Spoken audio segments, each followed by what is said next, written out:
હું પણ જે સક્રિય રાજકારણ છે સક્રિય રાજકારણમાં પણ જવાનો છું। જી હા, પણ એક વાત ચોક્કસ છે કે હું ખિસકોલી બનીને તો નહીં જ જાઉં। જરૂર પડી તો અમિત શાહ સાહેબ સામે લડવાનું થાય કે જરૂર પડી કે આદરણીય નરેન્દ્ર મોદી સાહેબ સાથે સામે લડવાનું થાય તો પણ એના માટે અમારી લડવાની ચોક્કસપણે તૈયારી છે। 2014 પહેલા એ લોકો એવું કહ્યું હતું કે ભાઈ બહુ તો ગઈ મહેંગાઈ કી માર, અબ की बार मोदी सरकार। તો મોંઘવારી આજે ક્યાં છે? લોકસભા 2024ની ચૂંટણી નજીક આવી રહી છે। પાર્ટીઓએ પોતાના ઉમેદવાર પણ જાહેર કરી દીધા છે અને પ્રચાર પ્રસાર પણ હવે શરૂ કરી દેવાયો છે। ત્યારે લોકસભાની ચૂંટણીને લઈને આપણી સાથે વાત કરવા જોડાઈ ગયા છે વિદ્યાર્થી નેતા તરીકે ઉભરી આવેલા અને આપ નેતા તરીકે જાણીતા યુવરાજસિંહ જાડેજા। યુવરાજસિંહ, પહેલા તો નિર્ભય ન્યૂઝમાં આપનું સ્વાગત છે। ખૂબ ખૂબ આભાર બેન। લોકસભાની ચૂંટણી હવે નજીક આવી રહી છે। પાર્ટીઓ પોતાના ઉમેદવાર પણ જાહેર કરી રહી છે અને અગાઉ આપણે તમારી સાથે જ આ નિર્ભય ન્યૂઝના સ્ટુડિયોમાં જ એક ઇન્ટરવ્યૂ કર્યો હતો અને તમે પણ હવે ચૂંટણી લડવાના છો એ મુદ્દા પર આપણે વાત કરી હતી। લોકસભાની તૈયારી કેવી? ખાસ કરીને જોવા જઈએ તો અત્યારે આમ આદમી પાર્ટીમાંથી બે ઉમેદવારો જાહેર થઈ ચૂક્યા છે, જેમાંથી ભાવનગરની સીટ છે તેમાંથી ઉમેશ મકવાણા લડવાના છે અને ભરૂચ જે લોકસભાની સીટ છે તેમાંથી આદરણીય ચિત્રભાઈ વસાવા લડવાના છે। તેના માટેનું કેમ્પેનિંગ અત્યારે શરૂ છે અમારું। અને વાત રહી વ્યક્તિગત રીતે જો મારે લડવાની તો ચોક્કસપણે માનું છું કે આવનાર સમયમાં એ હું નિર્ણય જાહેર કરીશ, કેમ કે ચોક્કસપણે લોકશાહીની જે પ્રણાલી છે પ્રણાલી મુજબ હું માનું છું કે લડવું જ જોઈએ અને લડીને જે પણ કહી શકાય કે પીડિતો છે, વંચિતો છે, શોષિતો છે, એના જે પ્રાણ પ્રશ્નો છે એ પ્રાણ પ્રશ્નોને વાચા એ સંસદ ભવનમાં જો અપાય તો હું માનું છું કે ચોક્કસપણે બધાનું નિરાકરણ આવી શકે એમ છે। એટલે આગળના દિવસોમાં એ લડવા બાબતની જે વાત છે કે ભાઈ વ્યક્તિગત રીતે જે મારો જે નિર્ણય છે એ આગળના દિવસોમાં ચોક્કસપણે અમે બેન જાહેર કરીશું। જી બિલકુલ, તમે જે રીતે વંચિતોને ન્યાય આપી રહ્યા છો, ન્યાય અપાવવા માટે લડત લડી રહ્યા છો, તો તમને એવું કેમ લાગે છે કે રાજકારણમાં આવવાથી એ લોકોને ન્યાય મળી શકશે? ખાસ કરીને જોવા જઈએ તો અત્યાર સુધી રાજકારણ જે થતું હતું તે મુખ્યત્વે ભટકાવાના મુદ્દા હેતુસર થતું હતું। છેલ્લા 75 વર્ષની જે રાજનીતિ અમે જોઈ છે એ 75 વર્ષની રાજનીતિમાં જોવા જઈએ તો જાહેર જીવનમાં તો હમણાં થોડા સમયથી જ આવવાનું થયું, પરંતુ જે રીતે અમે અભ્યાસના સમયગાળા દરમિયાન જે રીતે વાંચ્યું છે, અભ્યાસ જોયો છે, અભ્યાસ કર્યો છે પ્રમાણે કે અત્યાર સુધીના જે મુદ્દાગત રાજનીતિ થવી જોઈએ, જે વ્યવસ્થા છે એ વ્યવસ્થા પરિવર્તનની જ રાજનીતિ થવી જોઈએ, વ્યવસ્થા પરિવર્તનની રાજનીતિ થતી નથી। અને મૂળતઃ જે મુખ્ય મુદ્દા હોય છે મુખ્ય મુદ્દામાંથી કઈ રીતે ધ્યાન ભટકાવવું એ જ બાબતે અત્યારે રાજનીતિ થતી હોય છે। અને રાજ બધાને કરવું છે પણ કોઈ પાસે નીતિ નથી, એટલે રાજનીતિ છે ને એ એટલે ગંદી દેખાતી આવે છે। પરંતુ હું એવું માનું છું કે રાજનીતિ એ ચોક્કસપણે એક સારું માધ્યમ છે કે આગળના સમયમાં આપણે દેશને ક્યાં જોઈ રહ્યા છીએ અથવા તો મારા સપનાનું ભારત શું કે મારા સપનાનું ગુજરાત શું, આપણે જ્યારે એની પરિકલ્પના કરતા હોઈએ છીએ ત્યારે પરિકલ્પનાને ચરિતાર્થ કરવા માટે રાજનીતિમાં જવું એ ખૂબ આવશ્યક છે। એટલે રાજનીતિમાં દરેકે જવું જોઈએ। હું ચોક્કસપણે માનું છું આવનાર સમયમાં હું પણ જે સક્રિય રાજકારણ છે સક્રિય રાજકારણમાં પણ જવાનો છું। જી હા, પણ એક વાત ચોક્કસ છે કે હું ખિસકોલી બનીને તો નહીં જ જાઉં। હું ચોક્કસપણે સિંહ છું અને સિંહની જેમ જ જઈશ અને જે કદ્દાવર વ્યક્તિઓ હશે કદ્દાવર વ્યક્તિઓ સામે જ મારી જે રાજનીતિ હશે એ ચોક્કસપણે હું રાજનીતિ છે એમાં લડીશ। યુવરાજસિંહની નજરમાં કદાવર નેતા કયા કે જેની સામે યુવરાજસિંહ લડી શકે? ખાસ કરીને જોવા જઈએ તો અત્યારે બે જ વ્યક્તિઓ અત્યારે શાસનમાં છે અને મોટા ભાગે જોવા જઈએ તો બે જ વ્યક્તિઓ જે છે એ પૂરા ભારતનું જે શાસન ચલાવતા હોય એ રીતનો એને દંભ છે। અને મૂળતઃ જોવા જઈએ તો એ આપણા ગુજરાતના જ પનોતા પુત્ર આદરણીય અમિત શાહ સાહેબ અને નરેન્દ્ર મોદી સાહેબ છે। જરૂર પડી તો અમિત શાહ સાહેબ સામે લડવાનું થાય કે જરૂર પડી કે આદરણીય નરેન્દ્ર મોદી સાહેબ સાથે સામે લડવાનું થાય તો પણ એના માટે અમારી લડવાની ચોક્કસપણે તૈયારી છે।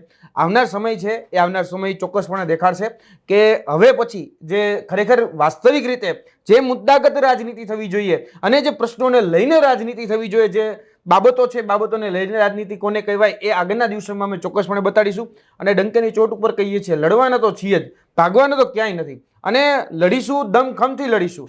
મેં પહેલા જ કહ્યું કે અમે ખિસકોલી બની નહીં લડીએ, ખિસકોલી બનીને ક્યાંય જવાય પણ નથી માંગતા। સામે જ લડીશું અને સામી છાતીએ લડીશું। જે લોકો પોતાની જાતને 56ની છાતી હોવાનો દાવો કરી રહ્યા છે એને 56ની છાતી કઈ રીતે માપાવી એ અમે જાણીએ છીએ અને મપાવવા માટે અમારી પાસે તમામ પ્રકારના સંસાધનો પણ છે। આવનાર દિવસોમાં તમામ જે મુદ્દાઓ છે એ મુદ્દાઓથી 56ની છાતી મપાશે। બેરોજગારીનો પણ મુદ્દો આવશે, તેની સાથે સાથે રોજગારીનો પણ મુદ્દો આવશે, તેની સાથે સાથે મોંઘવારીનો પણ મુદ્દો આવશે અને બીજા અન્ય જે કહી શકાય કે અમારા જે યુવાનોના જે મુદ્દા છે, મહિલાઓના જે મુદ્દા છે, બધા જ મુદ્દાઓ છે એ અમે આગળના સમયમાં લાવી અને ચોક્કસપણે લડવાના પણ છીએ। એટલે તમારા કહેવા પ્રમાણે તમે નરેન્દ્ર મોદી સામે કે અમિત શાહ સામે લડવાના છો? જરૂર પડી તો ચોક્કસપણે બેન કદાચ અમે એવું માનીએ છીએ કે અમે કોઈની સામે લડતા એ જરા પણ ડરતા નથી. જ્યારે પણ જે પણ જગ્યાએ ખોટું થાય છે, જે પણ જગ્યાએ અન્યાય થાય છે, એની સામે અમે બેબાકથી અવાજ ઉઠાવ્યો છે, બાહોશતાથી અવાજ ઉઠાવ્યો છે અને ભવિષ્યમાં પણ અમે બેબાક અને બાહોશતાથી જ અવાજ ઉઠાવીશું. વધીને લોકો કરી શકશે, ડરાવશે, ધમકાવશે, સામ દામ દંડ ભેદની નીતિ અપનાવશે, અમે બધા જ માટે તૈયાર છીએ. ભૂતકાળમાં બધા જ પ્રકારના હથકંડાઓ એ અમારા ઉપર અપનાવવામાં આવ્યા છે. આવનાર દિવસોમાં જે પણ હથકંડાઓ અપનાવવામાં આવે, અમે બધી જ તૈયારી સાથે કહીએ છીએ કે જેની સામે લડવું પડે એની સામે અમે તમામ મોરચે એ લડવા માટે તૈયાર છીએ. ગાંધીનગરની જો કહી શકાય કે લોકસભાની સીટ લડવી પડે તો એના માટે પણ તૈયાર છીએ અને વિધાનસભાની જો સીટ લડવી પડે તો એના માટે પણ તૈયાર છીએ. રાજ્યસભા માટે હોય કે કદાચ વિધાનસભા હોય કે લોકસભા હોય, કોઈ પણ હોય, જ્યાં સુધી આપણે કહી શકાય પાર્લામેન્ટમાં જઈ શકીએ, જ્યાં સુધી આપણે લોકશાહીનું જે મંદિર કહી શકાય વિધાનસભા અથવા તો સાંસદ ભવન, ત્યાં સુધી જવાના તમામ રસ્તાઓ છે, તમામ રસ્તાઓ અમે અપનાવશું અને તમામ મોરચે એ અમારી લડાઈ લડવાની તૈયારી છે. તો કઈ સીટ પરથી તમે લડશો એની પર મોહર ક્યારે લાગશે? એ તો આવનાર સમય નક્કી કરશે.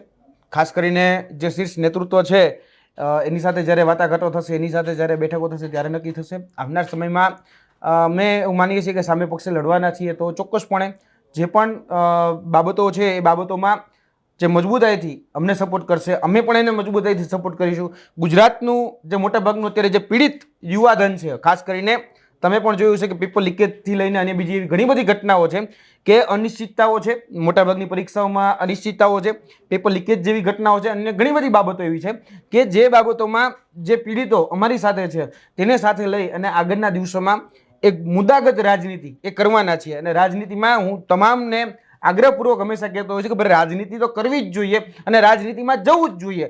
કેમ કે જે જગ્યાએથી આપણી પોલિસી મેકિંગ નક્કી થઈ છે, એટલે કે નીતિ વિષયક નિર્ણયો જ્યાંથી લેવાય છે એ છે પાર્લામેન્ટ. અને પાર્લામેન્ટમાં જઈ અને આપણે જ શા માટે નીતિ વિષયક નિર્ણયો આપણા માટે ન બનાવીએ? એટલે ચોક્કસપણે હું માનું છું કે આવનાર સમયમાં જે પણ સમીકરણો જે જગ્યાએ સેટ થશે એ તમામ જગ્યાએ અમે ઉમેદવાર પણ ઊભા રાખીશું અને એ જગ્યાએ આગળના દિવસોમાં લડીશું પણ ખરી.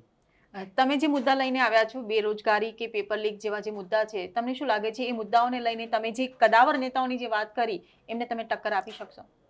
તમે કદાચ થોડા સમય પહેલા જો કહી શકાય કે બિહારની રાજનીતિને ફોલો કર્યું હોય, ખાસ કરીને યુપીની જો રાજનીતિને જો ફોલો કર્યું હોય, તો ઉત્તર પ્રદેશમાં હમણાં જ એક પોલીસ કોન્સ્ટેબલનું જે પેપર હતું એમાં 50 લાખ ઉમેદવારો હતા અને તેમાં પણ એક મોટું આંદોલન થયું હતું. હમણાં જ થોડા સમય પહેલા બિહારની અંદર તેજસ્વી યાદવ, તો એ તેજસ્વીએ પણ કહી શકાય કે યુવાનોને સાથે રાખી જે મુખ્ય અને પ્રાણ પ્રશ્નો હતા, ખાસ કરીને મોટાભાગે જે યુવાનો બેકાર અને બેરોજગાર હતા એને કઈ રીતે રોજગારી આપી શકે, લગભગ 10 લાખ જેટલી સરકારી રોજગારી એને ઊભી કરી અને આપી છે.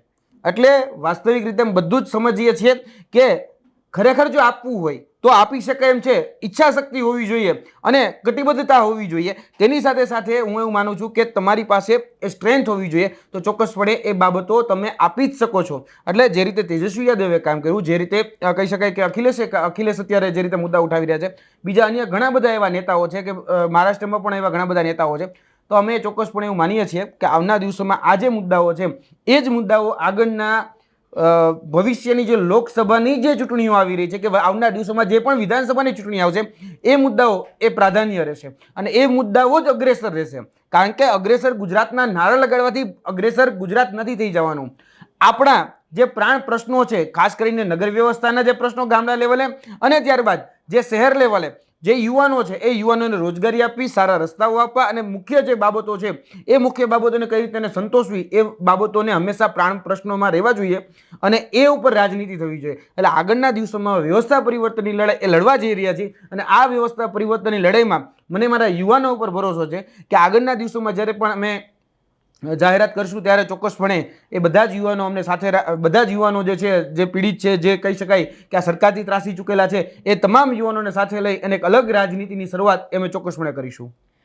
અત્યારનો જે સમય ચાલી રહ્યો છે યુવરાજસિંહ, જે રીતે રાજકારણમાં ઉથલપાથલ થઈ રહી છે, પક્ષ પલટો થઈ રહ્યો છે, આ આખી બધી ઘટનાઓને તમે કઈ રીતે જોઈ રહ્યા છો? ખાસ કરીને અત્યારે જે લોકો, હું એવું માનું છું કે જે દ્રોહ કરી રહ્યા છે એ દ્રોહ પાર્ટી સાથેનો દ્રોહ છે.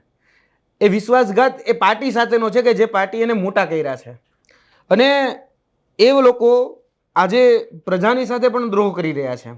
જે પ્રજાએ ખરેખર એને ચૂંટીને મોકલેલા છે, જે ચૂંટ્યા એટલા માટે જ એને એટલા માટે સિલેક્ટ કર્યા કેમ કે એ લોકોને એવું હતું કે ભાઈ અમારા જે પ્રશ્નો છે એ પ્રશ્નોને વાચા આપવાનું કામ એ જે તે નેતા કરશે. અને આજે જે રીતે પક્ષ પલટો કરી રહ્યા છે, એટલે ક્યાંક ને ક્યાંક હું માનું છું કે એ લોકોનો પણ ક્યાંક હશે એવો સ્વાર્થ કે એ સ્વાર્થ હેતુસર એમાં જતા હશે. કોઈક દબાણ હેતુસર જતું હશે અને કોઈક સ્વાર્થ હેતુસર જતું હશે. કારણ કે બે જ મુખ્ય કારણ હોય, કાં કોઈકને પોતાનો વ્યક્તિગત સ્વાર્થ હોય અને કાં કોઈકને વ્યક્તિગત રીતે એને દબાવવામાં આવ્યા હોય. પછી આપણે ઘણી બધી વખત ઓલું સાંભળતા હોય છે ઈડી, સીડી, CIB, ઘણું બધું છે એમાં. એટલે આ બધી જ એવી રાજનીતિના એ જે કૂટનીતિઓ વાપરવામાં આવે છે એ કૂટનીતિઓ જે છે એ લોકશાહીને ખતમ કરી રહી છે. આ જે કૂટનીતિઓ છે, આ જે રાગ છે, આ જે દ્વેષ છે, આ જે પૂર્વાગ્રહ છે, જે ખરેખર આપણા લોકતંત્ર માટે હાનિકારક છે. હું એટલા માટે શબ્દ વાપરી રહ્યો છું કેમ કે જોવા જઈએ ને તો છેલ્લા ઘણા સમયથી વર્તમાન જે રાજનીતિ છે એ વર્તમાન રાજનીતિ ઉપરથી ઘણા બધા જે સામાન્ય લોકો છે એનો ભરોસો ઉઠી રહ્યો છે. એ ભરોસો ઉઠી રહ્યો છે એટલા માટે જ કેમ કે આજે જેને ચૂંટીને મોકલા છે એ લોકો સીધા જ પક્ષ પલટા કરી અને સત્તા પક્ષ સાથે બેસી જાય છે. જે ખરેખર વિપક્ષમાં બેસી અને સારી રીતે એ પોતાના મુદ્દાઓને ઉજાગર કરી શકે અને મુદ્દાઓને ન્યાય પણ આપી શકે એટલા સક્ષમ નેતાઓ છે.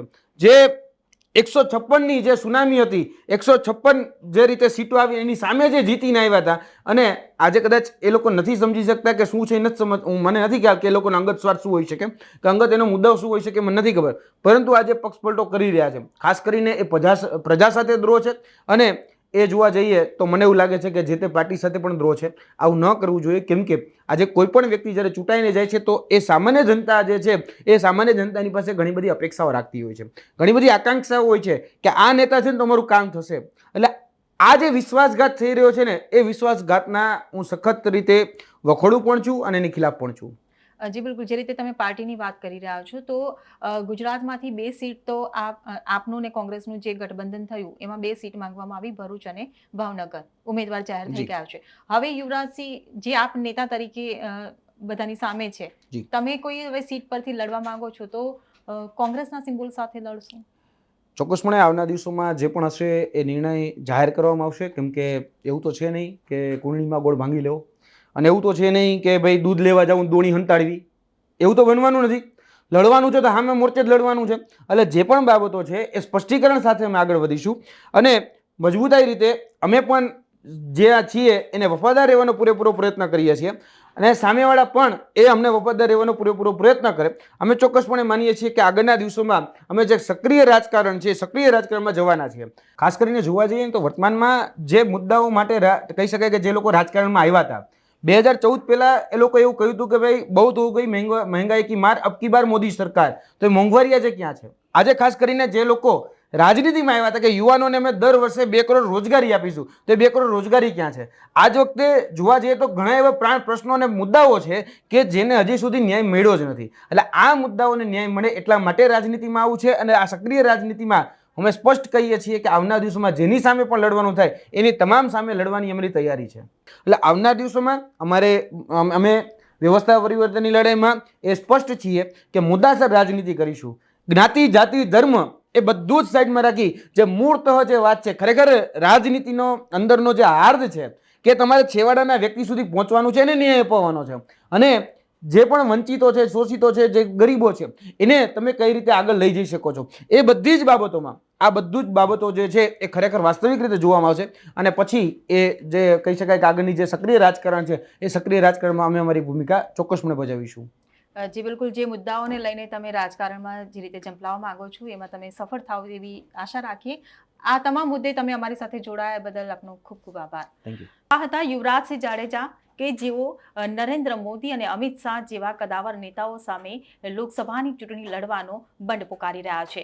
તેમના જે મુદ્દાઓ છે તે મુદ્દાઓને આપણે સાંભળ્યા, તેમની આગળની જે રણનીતિ છે રણનીતિને પણ સાંભળી. હવે આગામી દિવસોમાં જોવાનું રહ્યું કે યુવરાજસિંહ જાડેજા કઈ સીટ પરથી કેવી રીતે ટક્કર આપે છે. તમને અમારો અહેવાલ કેવો લાગ્યો તેમને કમેન્ટ બોક્સમાં લખીને ચોક્કસથી જણાવશો. જો વિડીયો પસંદ આવ્યો હોય તો વિડીયોને લાઇક, શેર અને અમારી ચેનલ નિર્ભય ન્યૂઝને સબસ્ક્રાઇબ કરવાનું ભૂલશો નહીં. આભાર.